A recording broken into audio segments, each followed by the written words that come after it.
there's a world of projection going on here, and he's going to create his own path, and it'll be really fun to watch, assuming he doesn't pull an Ansu Fati and get injured all the time. So.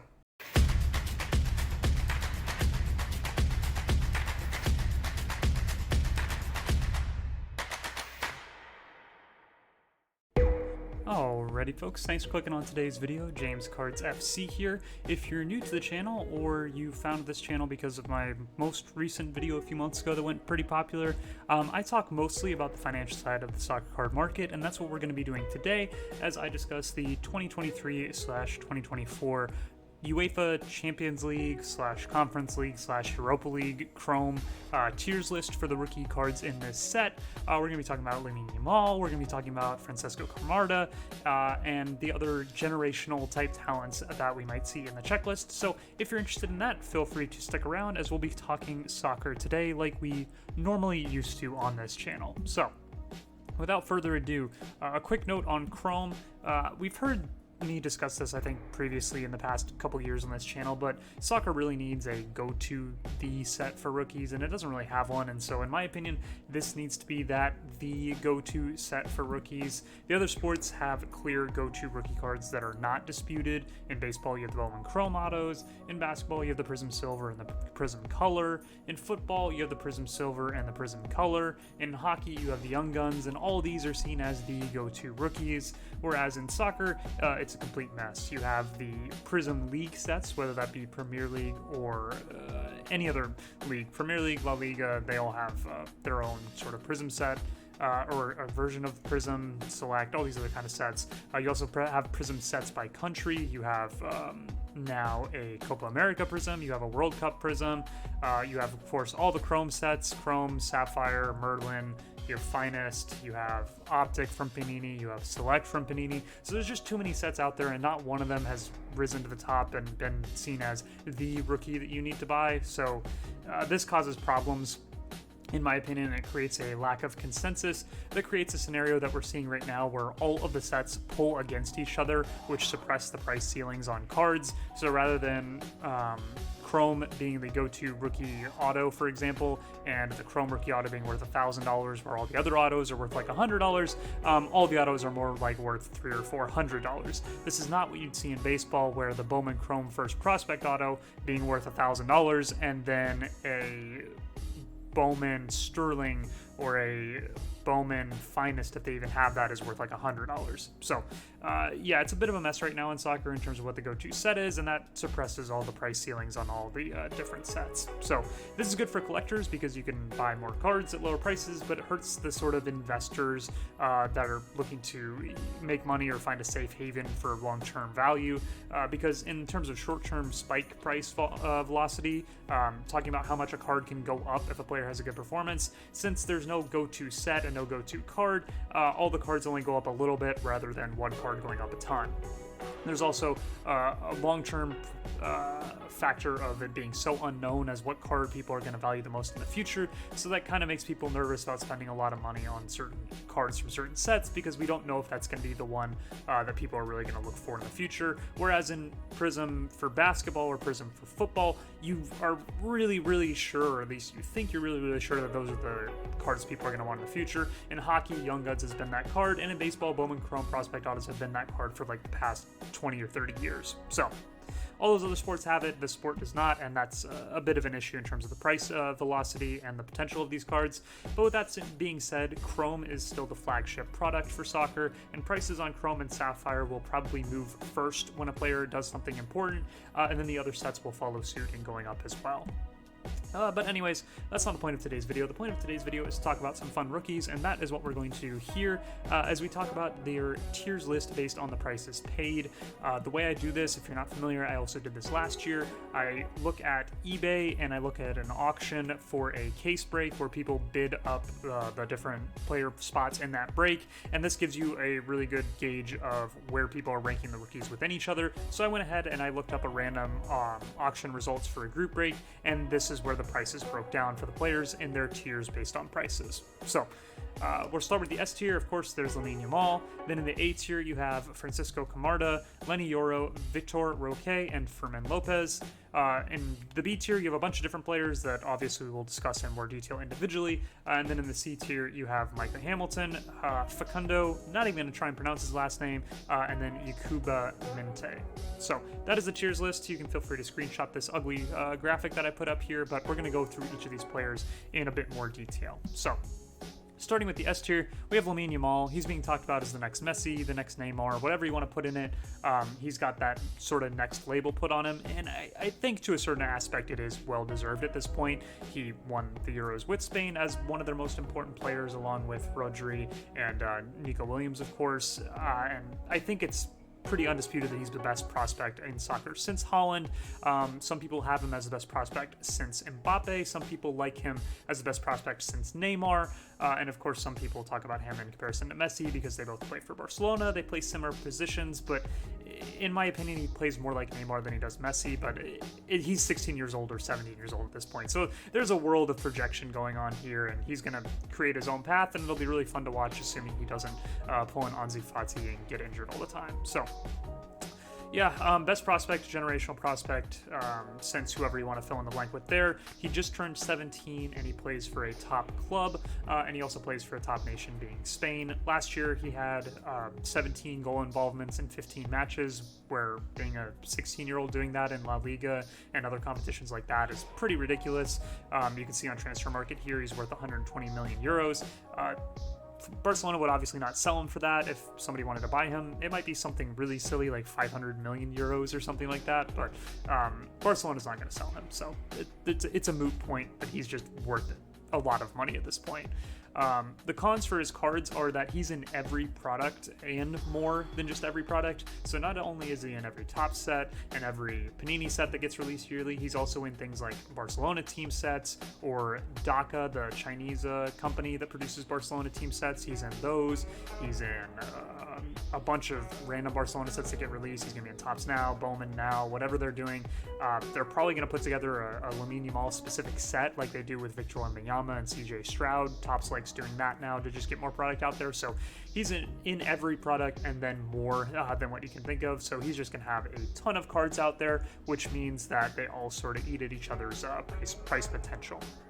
He's also going to be extremely expensive. He already is extremely expensive. I think he's 5 times more expensive than the second most sought after player in the checklist, which is actually Lionel Messi. So in the auction that I was referring to here, his spot sold for around $1,000, and the next closest prospect sold for I think $100, and that was Francisco Camarda. So in terms of this rookie set tiers list, he is far and away the number one, and it's obviously well deserved at this point, seeing the type of player that he is, especially in comparison to everybody else on the checklist. But yeah, he's going to be very expensive. There's also lots of competition for his cards. A lot of people are trying to buy them right now, which means prices are going to be very, very high, especially as Chrome just first starts to hit the market. There is a ton of this product produced, but in the first few weeks, not all of it gets opened very fast, and so some of that low-numbered stuff, or even some of the refractors and things like that, can get really expensive just because so many people want these cards, and there's not a lot of them on the market when the product first drops. My concern with Lamine Yamal is that I don't know if there's price upside from here, just because there's so many expectations put on him now. He literally has to be the next Neymar, next Messi, in order to probably keep his prices where they are. And in terms of his prices going up, he needs to reach another level beyond what he's at right now. I think that won't come from player performance at this point, because I don't think he can really do something on the pitch that's going to move up his prices at this point. It more needs to be a more mainstream adoption of Lamine Yamal being a thing in the sports card market, or more people in general getting interested in the soccer card market for his prices to go up, because I think he's probably going to reach a cap in terms of the expectations that people are placing on him. So now you need more people to put those same expectations on him, and those people are going to have to come from people that aren't already in our market. So he needs to go more mainstream in order to make his prices go up, not necessarily play better than he currently is, at least in my opinion. Then we'll move on to the A tier. We'll start with Francisco Camarda. He's another 16, 17-year-old. He's younger than Yamal. I think he just turned 16 a few months ago, and he has already debuted in the Serie A. He didn't score any goals or anything like that, but he has debuted in the Serie A at 16 years old for AC Milan. He is a center forward, and he plays for a Champions League club in AC Milan, and he's also been a prolific youth player. You can see by his stats right here.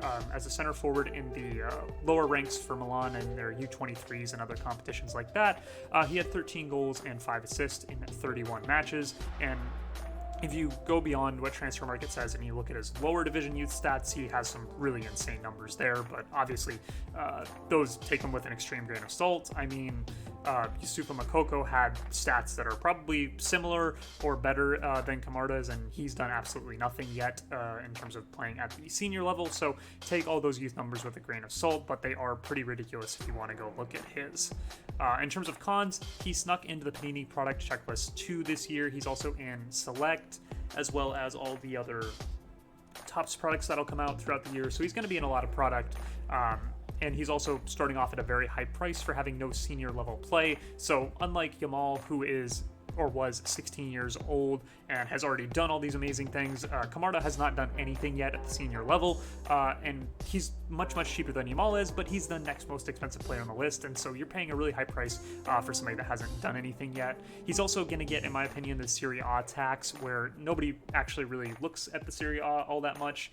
Nobody follows the league day to day in terms of the soccer card market. Obviously, there's people that follow the league day to day in the real life soccer fandom, but in terms of the soccer card market, Serie A is one of the less popular major leagues, so people aren't really watching it week to week, so he's going to have to do something really incredible in order for him to get that sort of momentum on his cards, in my opinion. And then also, I don't know what his transfer potential is. It's my philosophy that what really makes soccer cards move in the market is the transfer potential of a player and players getting moved, and Camarda doesn't really have that because he's already an Italian playing for AC Milan, so the next move for him would likely be to either Barcelona, Real Madrid, or one of the top Premier League clubs, and he's so far off that because he's only 16 years old that I don't think he has transfer potential coming up anytime soon, so this is going to be a much longer term play if you're trying to hold out for a potential transfer. And so for all those reasons, you're really banking on him having a big season in the Serie A and a big enough season for him to get noticed by the general card market because, like I said before, not a lot of people pay attention to that league. But he does have a lot of things going for him in terms of his age and his level, but it's yet to be seen if he's going to perform yet. Then next in the A tier, we have Lenny Yoro. In my opinion, he should not be here at all. While he is 18 years old and he plays for a top club and a top nation, he's a defender, so I would completely discount looking at him at all. He's also already transferred from, oh goodness, where was he playing? Lille, I think, and he's transferred to Manchester United, so he's already got the huge transfer, so he's not going to go from now Man United to Real Madrid or something like that, at least not for a few years, we would think. So he's already had that major transfer. He's a defender. He doesn't score goals. He's not going to be in highlights, so in my opinion, this is just an avoid, but people are paying very high prices for his cards right now, at least in the player break auction that I was looking at, and he's also one of the more well-known players in the checklist because he just transferred, so he's got some shine to his name at this point.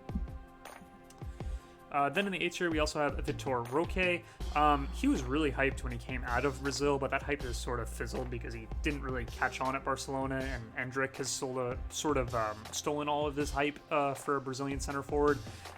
But he is 18 years old. He's a center forward. He plays for a top club in Barcelona, and he plays for a top nation in Brazil. Now, the cons are that he does play for Barcelona, so when I was talking about Lamine Yamal and all the extra Barcelona sets that come out, Vitor Roque is going to have the same thing where he's going to have a ton of cards out there, which are going to suppress his prices if he were to do something worth making his prices move up. He's also already had his transfer. He was in the Brazilian League, and now he's at Barcelona. Where does your transfer path go from there? It doesn't really. He's only going to be able to take steps down from here, and that's not going to be good for his cards.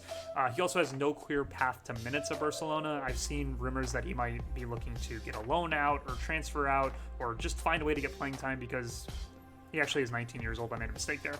But he is 19 years old and he needs playing time as a young center forward to develop, and it doesn't look like he's going to be given that chance for playing time at Barcelona right now because he's blocked in his position. And not only that, but at the national team level as well. He's blocked by Endrick at the center forward position and whichever other host of Brazilian center forwards there are out there, although that's pretty much a weak point right now for the Brazilian team. Endrick is preferred right now to Victor Roque in terms of the national team, so he's blocked there right now for country. He's also blocked for club, so you're betting on potential in terms of not only the player improving, but finding minutes to be able to improve. And so, in my opinion, that's probably going to happen on either a loan or a lower level transfer than playing at Barcelona, but we'll go ahead and see what happens. Maybe there's injuries in the preseason that open up a spot for him. Maybe he actually does break through into the starting 11. There's chances for him. He has a lot of things going for him in terms of he's Brazilian, young, center forward, plays for a top nation, plays for a top club, but he needs to put the pieces together in order for his cards to really see the rise in value, in my opinion. Then the last guy in the A tier is another Barcelona player, Fermin Lopez. He plays for a top club. Obviously, Barcelona is one of the top clubs in terms of being most in demand and most watched in the soccer market. He also plays for a top nation, Spain, and he's scored well for a central midfielder type player. As you can see last season, he played 32 matches, the most in that position that he plays in center midfield, and he had 9 goals and 1 assist, which for a center midfielder is actually really good. Cons, of course, Barcelona player, so he's going to have a lot of cards. Center mid is not usually an attacking position, so I wouldn't expect those goals to dramatically increase going forward, and that's really what gets hyped in the soccer card market is goal scoring and fancy dribbling, and I don't think Lopez is much of a fancy dribbler, but goal scoring, he definitely would need to up that in order to get more recognition. He's also in Lamine Yamal's shadow at Barcelona, and not only that, he's going to be in a crowded midfield with Pedri and De Jong and Gavi. Assuming any of those guys can stay healthy, they would probably be ahead of him in the pecking order. So he's in a crowded midfield, but injuries often open up spots for him. But even if the midfield isn't so crowded, he's still going to be in Yamal's shadow, so it's probably going to be tough for him to generate hype. At least in my opinion, of course. Then we'll go into the B tier. Another Barcelona player, Ángel Alarcón. I've never heard of him, didn't know him when he was in the checklist, but in terms of this player auction, he actually had a very expensive price. And this is just complete lottery ticket on a Barcelona prospect right here. As you can see from his stats, and these are all youth league stats, he doesn't really have any, but he does play an attacking position for a top club, represents a top nation. If he were ever to get minutes at either of these, it would be a big deal. But he has no clear path to minutes at either of those. He's blocked by better players at both of those. And he's already 20 years old and he hasn't broken into the Barcelona first team, which means he's probably going to have to transfer or loan out. And then once he loans out or transfers out of Barcelona, trying to get back into a club like that is very, very difficult from what we've seen. So yeah, this is just a complete gamble on a Barcelona prospect with no real stats to go off of. So this is a lottery ticket if there ever was one. Then we'll move on to Leo Sauer, if that's how you pronounce his last name. He's an 18-year-old attacking left wing or attacking midfielder for Feyenoord in the Netherlands. 18 years old, attacking position, strong transfer potential in terms of Feyenoord's one of those places where you play there for a couple seasons and then you move on to a much bigger club, assuming he plays well. And Feyenoord's also a Champions League level club, so he's going to get some you would hope run in the Champions League, which gives him a chance to star in a match or two and create some headlines, and that's really what gets the card market going. In terms of cons, he does play in a smaller league that is not paid much attention to. He plays for a small nation that's not really paid attention to in Slovakia, and he needs a dream transfer in order for his cards to go up. We've seen it a million times. Guys like Charles de Ketelaere, CDK, had a decent transfer. I think he initially transferred to AC Milan and then he transferred out of there somewhere else. And people don't really care about him anymore. So you know what I mean by this. He needs to go to a very, very popular club. If he goes to just like a B-tier popular club, people quickly forget about these kind of players. And he also needs to score more goals. As you can see here in his 27 matches at left wing, he only scored twice and assisted 6 times. Now he's very young. He's going to get more minutes at Feyenoord, you would think at least. And so he does have a chance to up those numbers and then get a big transfer, but you're really betting on the fact that he does indeed do both of those things in order for his prices to go up from where they're currently going to be. Alrighty, in the B tier, we have Oscar Glauc. That's probably not how you pronounce his last name. I think of this as Oscar the Grouch, because an Oscar and then a G, but Anyways, we'll go with Oscar the Grouch. He plays for Salzburg, and he is an attacking midfielder, and he's played a really limited matches at other positions, but he does have strong scoring numbers in terms of goals and assists, and he has strong transfer potential because he is a young player at Salzburg, and we know that young players at Salzburg usually transfer on to bigger clubs, and he also plays for Salzburg, so it's a Champions League club, so he's going to get some Champions League run and have a chance to star in a couple matches for them, and that could be great for his cards. Now, in terms of cons, he does play in a smaller league that nobody pays attention to outside of the Champions League, of course, and he does play for a small nation in Israel, and then he does need that dream transfer in order for his prices to really go up. He needs to go to one of the top teams in the Premier League. He needs to go to one of the two top teams in La Liga. Even going to a team like Dortmund or Bayern Munich doesn't really push cards, in my opinion, unless it's a huge shock transfer and he gets a lot of minutes. He really needs to go to one of the top 5 most popular clubs in the market in order for his prices to really move, and so you're really betting on that along with his performance. Then in the B tier, we also have Paris Brunner. This guy has been talked about, at least on socials, in terms of being a wonder kid prospect for like 4 or 5 years at this point, because he's always had really good youth stats, and he just hasn't broken through yet with Dortmund. He is 18 years old now. He's strong in terms of his youth stats, as you can see here. In his 27 matches at center forward in the youth ranks, he had 21 goals and 8 assists, which is obviously really good, but clearly that's not the level he needs to be playing at right now. He needs to be playing for Dortmund, which is the Champions League club, and he needs to be getting minutes at Germany once he is able to. That's a top nation. 2 really good things there, but the problem is he hasn't made the first team for either of those yet, and there are playing time concerns specifically at Dortmund. I was reading that it's potential that he would transfer out. I know he's having contract negotiations right now, and they're not going well because he wants more playing time, and Dortmund's not able to guarantee that, so it's possible that he might either loan or transfer out of Dortmund. And when that happens, he's going to go to a lower league, and so he would need to then perform at the lower league and then transfer back to a top club, and that just really sets back his timetable a lot. So keep an eye on what happens there. There's just a lot of unknowns with Paris Brunner, but he's always been known as a very, very good youth talent. It just hasn't been put together on the senior level just yet. Then right after him, you have Julian Duranville, and pretty much everything I just said about Paris Brunner, you can say about Duranville as well. He's also 18 years old. He plays an attacking position for Dortmund's youth ranks. He's in that Champions League club, and he plays for a decent nation in Belgium. Not as good as Germany is, but still strong enough to play in major tournaments and always have a chance to go into the knockouts and play in big matches like that. He did play 1 Bundesliga match last season. He didn't score, he didn't assist, but he did get in get on the pitch for Dortmund, the senior level team last year. I think he also has a major injury right now. I think I remember reading that on his transfer market profile, but go ahead and double check me. I think he had some sort of a leg injury, but double check that. There are playing time concerns for him because, again, Dortmund's forward positions are crowded with young players right now, and he doesn't have any goals or assists outside of the youth ranks yet.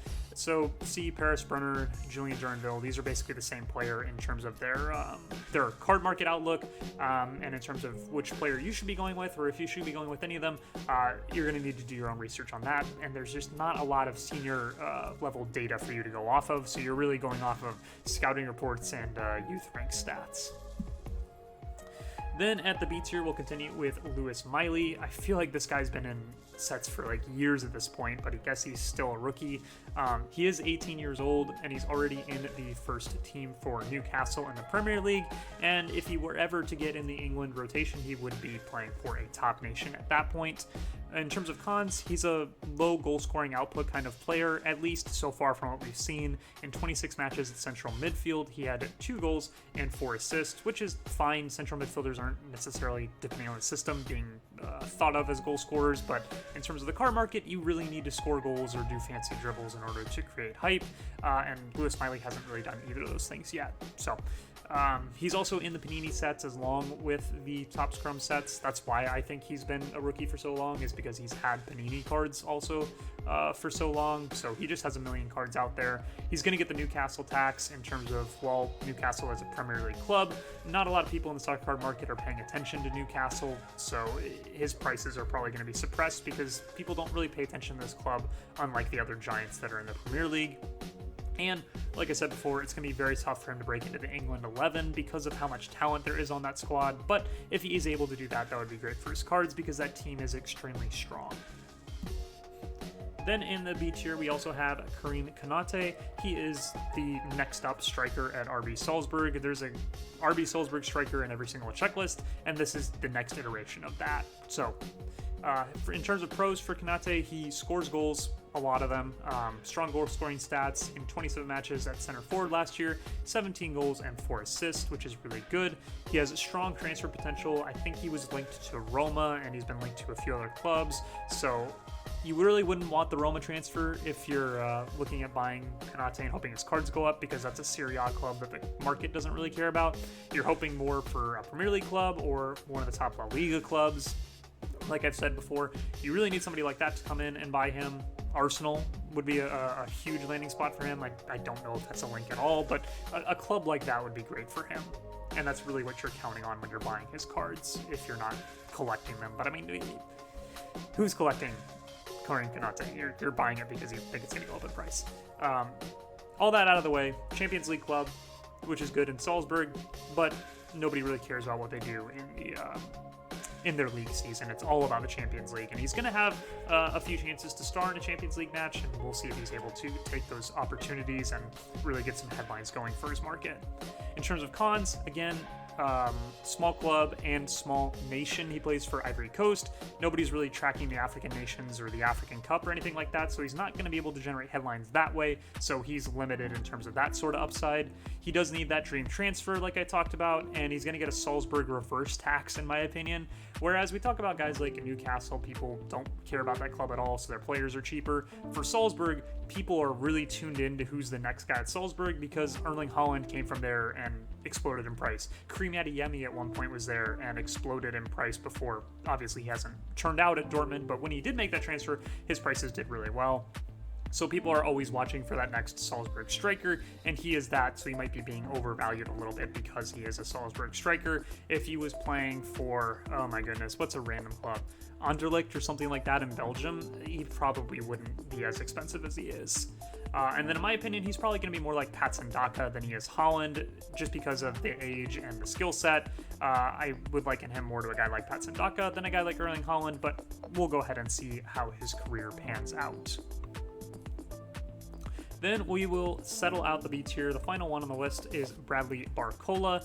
You've probably heard of him because he's been talked about a lot in the Euros, and he's been talked about quite frequently for PSG if you pay attention to Ligue 1. But in any event, he's plays an attacking position as a left wing or sometimes a right wing at PSG. There's going to be a lot of goals available because Mbappe left PSG, so there's goals that need to be scored, and it's possible that Barcola could pick up quite a few of those in this next season. PSG is obviously a Champions League level club, so he's going to get a lot of opportunities to prove himself at the Champions League level, and he also does play for a top nation. He's not in France's starting 11 yet, but there's a chance in the future he could be a mainstay in that lineup, and they're obviously very, very good. In terms of cons, he's going to be playing for PSG without Kylian Mbappe. It remains to be seen if that will lead to them not being popular at all or even not being that good. So a lot of question marks about if they're going to be good or if they're even going to be relevant and people will even care about them now that Mbappe is gone. People really didn't care about them even when Mbappe was there. So do people care about this club at all, even in the Champions League with Mbappe not there? I'm not sure, and it's kind of scary in my opinion. He's also 21 years old, so already 21 years old, I put that in air quotes. People, when they're prospecting, are really looking for teenagers or young players with projection, and the fact that Barcola is already 21 and he doesn't have the same projection as a guy like Yamal or Camarda or insert 18-year-old here, Leo Sauer, like who we talked about earlier today. You can project on him. You can't project as much on a 21-year-old that's already playing for PSG, so you're sort of just looking for the next in line. Then the last con here, he's a starter but not a superstar, at least in his current form and what we saw last year. I worry that he's in that in-between where he's a very strong starter and a very good player, but he's not a superstar, and in order for prices to really move, you got to be a superstar. You got to be the best player at that club and head and shoulders above everybody else and world-class talent. And I don't know if Barcola is that guy, but he's definitely going to have a chance to prove that this season. And if he is that guy, then his prices might have some momentum to go forward with. Then we'll move on to the last tier we'll talk about here, the C tier. We'll start with Micah Hamilton. He is this season's Manchester City prospect that is in the youth ranks and makes the checklist. In the past, you had guys like Cole Palmer, Liam Delap, and I'm sure there's a million other Manchester City names that I'm forgetting, but there's a guy like this in every checklist for Man City. And this season, it's going to be Micah Hamilton. In terms of pros, he plays in attacking positions, a variety of them. Plays at left wing, plays at right wing, center mid, center forward, attacking mid, left mid. He can play anywhere in the attacking portion of the pitch, which is really good for him. He also, if he were to make the first team, would be playing for a top club. If he were to ever make the England 11, he would be playing for a top nation. But both of those things at this point seem pretty unlikely. He's already 20 years old, and he hasn't broken into the first team at Manchester City. He plays in Premier League 2 in Manchester City's U21s, and he plays at, I think, the U20 or U21 rank or something like that for England. It says U20 right there. So yeah, he plays for England's U20s. So he needs to really improve and really take that next level of development very, very quickly, or he's already going to sort of falter back in terms of if he's ever going to be a really key guy going forward for England or for City or for the card market, obviously. He's also blocked by better players at pretty much every stop.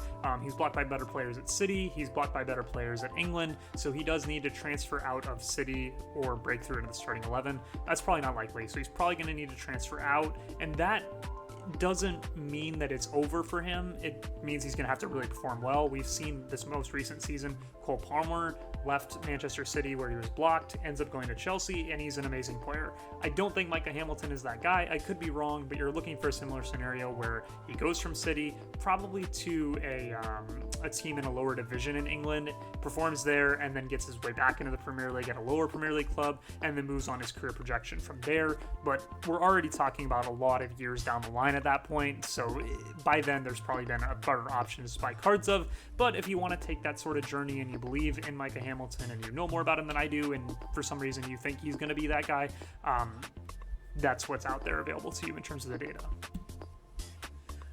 Then in the C tier, we also have Facundo. I'm not even going to try and pronounce his last name, but he does already start for Brighton. He plays an attacking position of attacking midfield or right wing, 19 years old, plays in the Premier League, starts in the Premier League, plays for a top nation, but he doesn't start for Argentina yet. But with Di Maria retiring and a few of the other players maybe moving around a bit in terms of the starting 11, he might find a spot there, so that could be good for him. Obviously, as Messi sort of ages and retires out, maybe Argentina isn't as prominent as they are right now, but at least right now with Messi still there, they are one of the top nations in terms of being watched and being talked about. So if he does make the starting 11 while Messi is still there, he's going to get some attention. In terms of cons, he had a low scoring output so far in the Premier League. Last season, in 24 matches at attacking midfield and right wing, he had 4 goals and 1 assist. So needs to get those scoring numbers up for people to start to care. He's also in all the Panini sets as well, so he just has a ton of cards out there. And in my opinion, he just really doesn't have any juice right now. In the soccer card market, you sort of either have juice, you're like flashy and people want your cards and all that kind of stuff, or you just don't. And for whatever reason, he just does not. He is a 19-year-old. He's playing in the Premier League.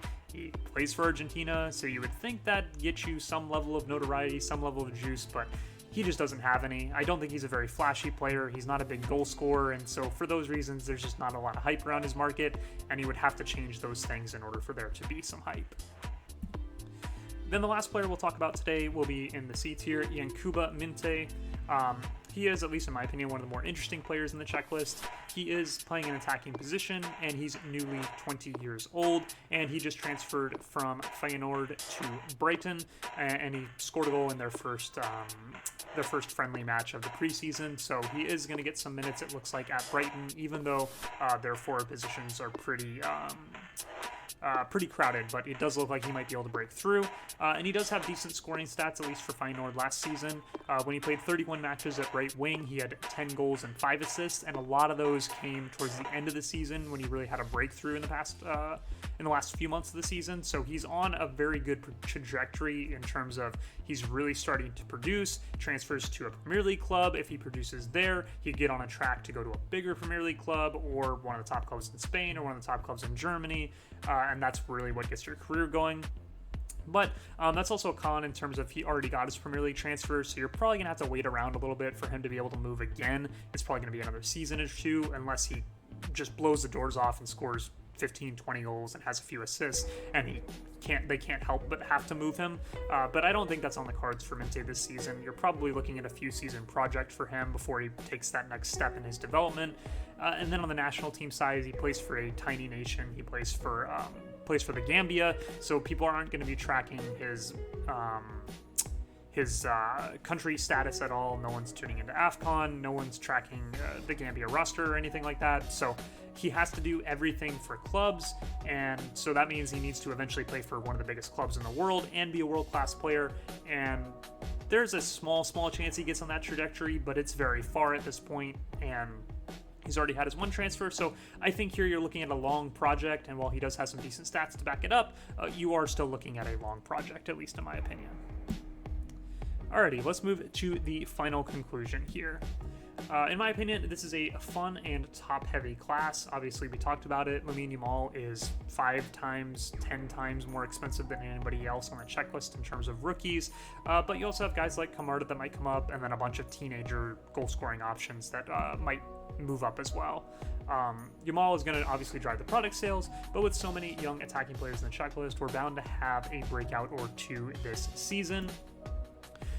Just a note here, the first few weeks are usually the most expensive that these cards will ever be, unless one of these players gets a big transfer. So if Karim Konate does get transferred to Arsenal here in the next few weeks, his prices will obviously increase from when they came out. But if he doesn't get a transfer here in the next few weeks, his prices are going to drop throughout the next few weeks as more product hits the market. So you need to be patient and pick your spots carefully if you're looking to sort of try and get in before prices move up or drop or that sort of thing.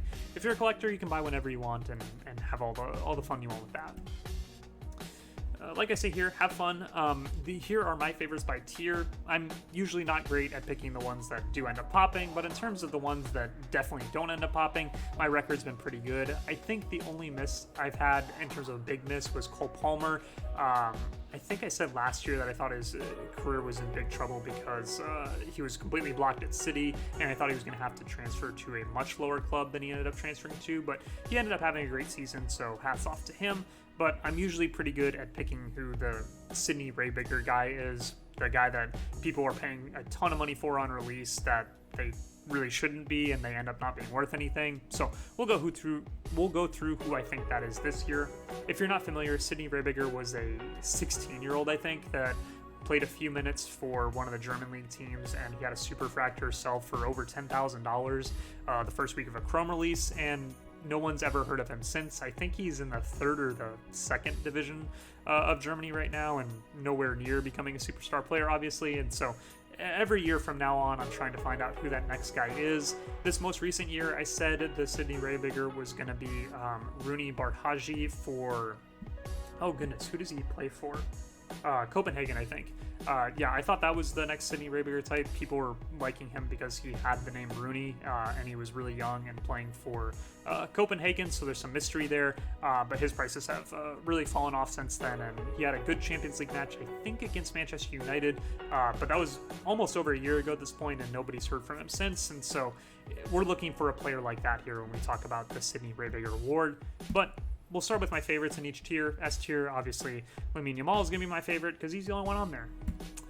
Then in the A tier, I like Camarda. I like the mystery. I think he has some potential, but obviously there's massive risk with that one.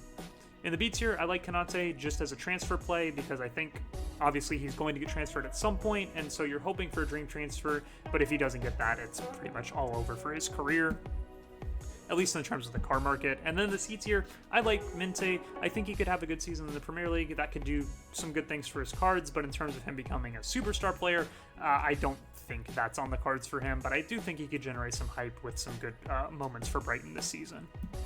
Then the Sidney Raybiger Award, I think it's really obvious this year that it's going to be Lenny Yoro. I don't know how he could possibly keep up his prices by being a defender, but people like hype, and he's got hype because he just transferred to Manchester United.